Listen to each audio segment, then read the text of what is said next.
வணக்கம்.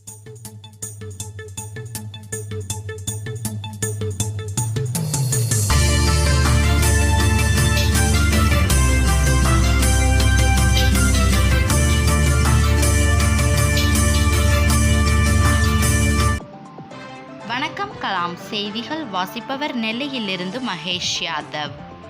மீண்டும் ரூபாய் 16 கோடி ஊசியை எதிர்நோக்கி உயிருக்கு போராடும் 22 மாத குழந்தை ஜேஇ பாரதி. தஞ்சாவூர் நாஞ்சிக்கோட்டை ரோடு சிராஜ்பூர் நகர் பகுதியைச் சேர்ந்த திரு ஜெகதீஷ் திருமதி எழிலரசியின் 22 மாத ஒரே குழந்தை பாரதி. முதுகு தண்டுவட தசைநார் சிதைவு SMA டைப் 2 என்னும் அரிய வகை மரபணு குறைபாடு நோய் கண்டறியப்பட்டுள்ளது. இதற்கு இந்தியாவில் எந்த சிகிச்சையும் இல்லை.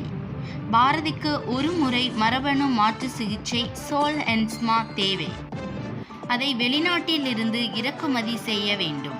உலகின் விலை உயர்ந்த மருந்து என்று அழைக்கப்படும் இதன் விலை ரூபாய் 16 கோடி. அவளுடைய பெற்றோர்கள் 30 நாட்களுக்குள் இவ்வளவு பெரிய தொகையை உங்கள் உதவியால் மட்டுமே சேர்க்க முடியும். அவளுக்கு உங்கள் அன்பும் ஆதரவும் தேவை. உங்களால் முடிந்த சிறு தொகையையும் எதிர்பார்த்து காத்து கொண்டிருக்கிறோம்.